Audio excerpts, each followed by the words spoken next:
Born out of Perth in 2008, Pond have established themselves as one of the preeminent psychedelic rock projects to come out of Australia.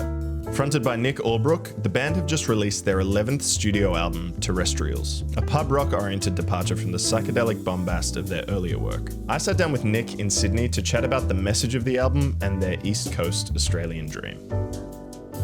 Nick Allbrook. Hello. Very nice to meet you. You too. For anyone who isn't familiar with you or what you do, would you mind introducing yourself and a bit about your music? Yeah, I play in a band called Pond and I make music outside of Pond sometimes. I have an unsettling addiction to running vast distances. Oh, yeah? When was your last massive run? Oh, it was a while back. I tore my hammy this year. Oh, no. Yeah. Jeez. Do you listen to music while you run? Or is it an exercise in head clearer? Yeah, it's a head clearer. I used to, and yeah, you feel the level of ecstasy is wild sometimes. Ecstasy is the right word too. Like sometimes I genuinely feel like I'm on googs. And I'm like, this is the best song I've ever heard. Oh my God. And like about to kiss someone that I run past. Yeah. Pat a dog. Like, whooshy boo. Runner's high is a real thing.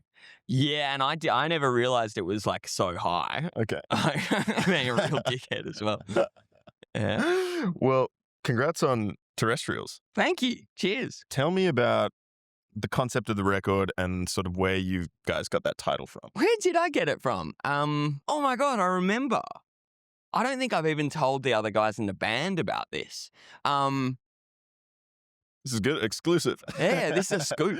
You heard of that podcast Radio Lab? Yeah. They did an episode about terrestrials, about things that walk around on Earth. Okay. And I just thought that was such a great word. I don't know. It was just like, it has a sort of magical feeling to the mundane or the everyday. I guess I just drew from that we are magical and incredible. And if you were from another planet and you saw us, I'd be fucking mind blown. Totally. Be so confused. What the hell are they doing down there? Yeah. Which is kind of what the whole album's about. Right. Well, tell me about how how that ties into the message that you were trying to convey with this album. I suppose what comes out is like some sort of balance of like of disgust and anger at us, and hopefully like a deep love and empathy. Because everyone is broken and hurting. Even just the worst, like Gina Reinhardt or something, just people who are so easy to just frame as the worst villains.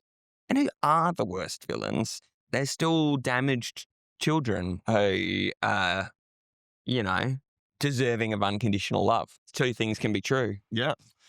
Well, I think the record's really interesting in that it kind of explores that dichotomy, the two simultaneous truths, but it still is very thematically focused. There's a lot of allusions to land and belonging and people. How do you distill all of these concepts into one sort of focused work?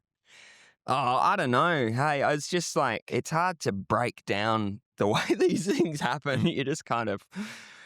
So it's not a fully realized idea when you go in. It sort of reveals itself to you gradually. Yeah, totally. Okay. No, you're right. Well, I write. I try and write a lot. It's almost like a personal Rorschach test. Oh yeah. I've never known how to pronounce that, by the way. I think it's Rorschach. Rorschach. I'm going to believe you, Rorschach. That's a sick name. I don't know. I only know Rorschach. the pronunciation from that Rodriguez song. What is it? Yeah. But he sings about the Rorschach Okay, test. Yeah. sick. Okay, I learned something today. Well, yeah. It's sort of like you bung all this stuff down in a notebook over a couple of years, and then make a record, and it comes time to where good people like yourself ask about what it's about. You're like, I'm going to need a moment to think about that, and then you look at it, and it's like, yeah, that's true. I was pretty bloody fixated on XYZ. Maybe it's one of those things where you've sort of inhabited the space for so long that it isn't until you can sort of leave the room that you know the texture of the walls or what's happened there. Yeah. I think so. I think it's also just a lot more the creative process or whatever isn't as linear as I think a lot of people would like to believe. If I'm being generous, it's mystical, but I think you could also just say it's fucking random, chaotic, stupid, occasionally mystical, and then a hairpin turn to being real dumb. And then something pops out of the end. Totally. I mean, again, with the simultaneous things being true, I suppose. Yeah, that's it. Yeah. Well, sonically, you put some real limitations around the making of this record, steering away from the more psyche sort of reverby things that you've done as a band historically. Was there a particular driving force behind putting these rules in place?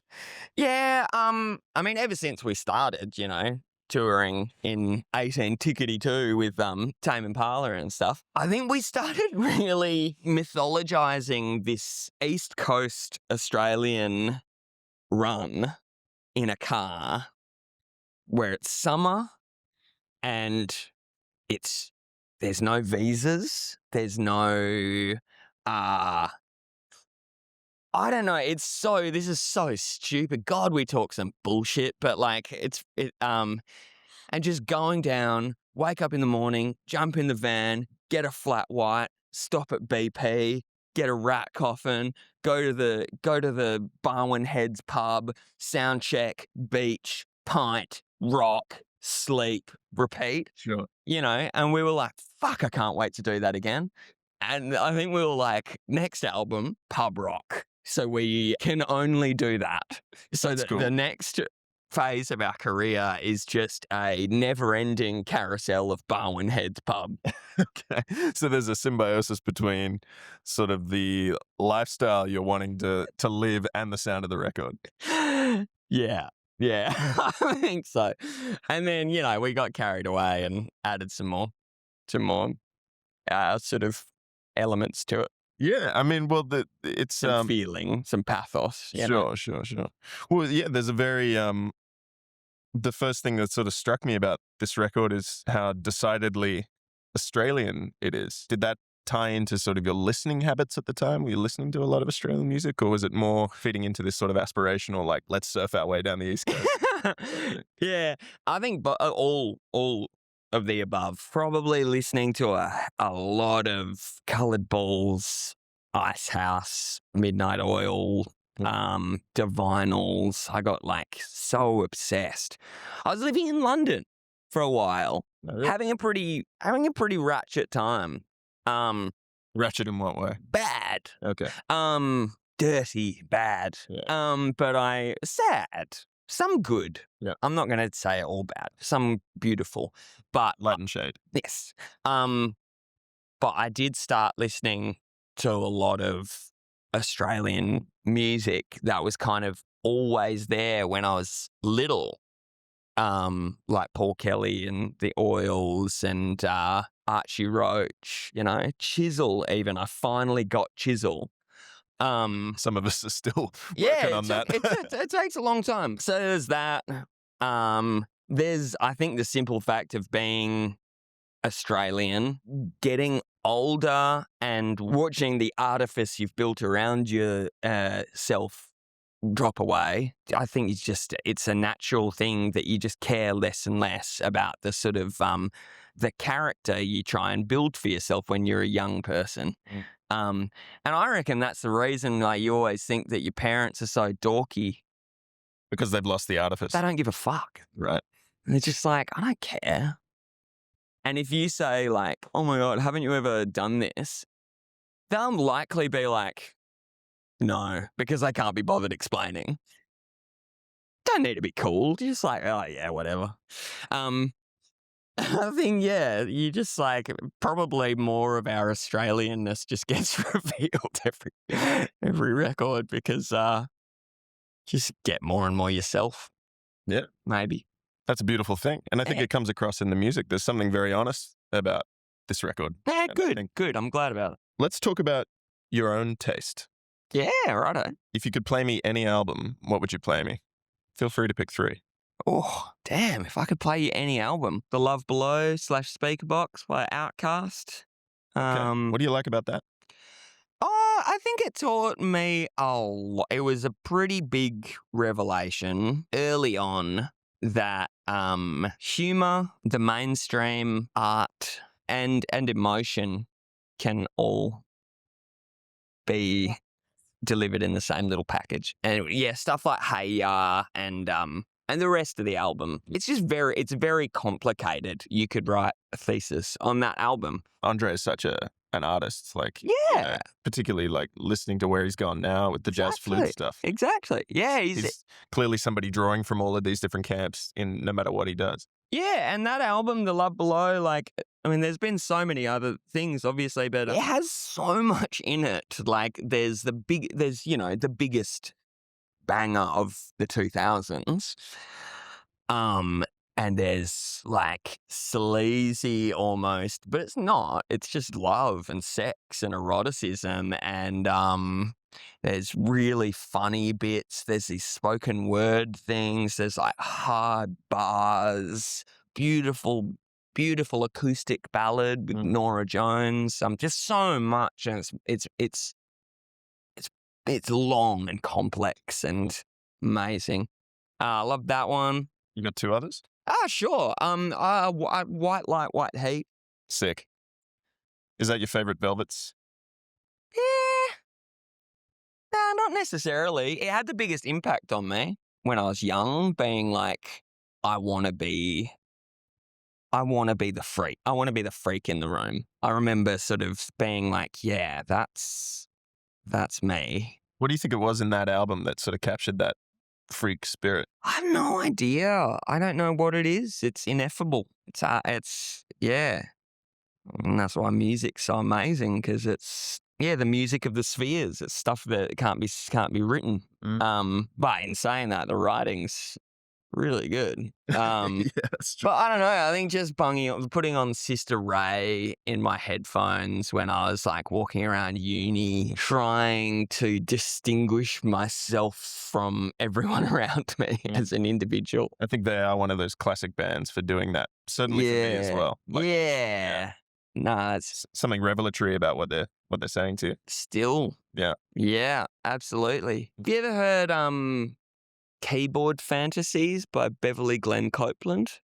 I know Beverly Glenn Copeland. I don't know that album. At least it's not coming to mind. Yeah. What do you like about it? It's pure of heart. It's optimistic. And this is for someone who's gone through more than people like me and you will ever have to, probably, by virtue of fate. Being a black woman who, in America, who transitions to being a black man in America. Giving this most generous, beautiful album. It almost feels innocent, but it's not. It's the most knowing and wise thing. I don't know. It's just like, it's transcendental and beautiful. Yeah, it's a ripper. I'm about to go see him, so I'll be interested. Yeah. Have you seen it? No. It'll be Getting on. Yeah, sure. Yeah, at a festival too, so it'll be interesting. Yeah, wow, cool. Nick Allbrook, thanks so much. Pleasure. Been great to chat with you. You too.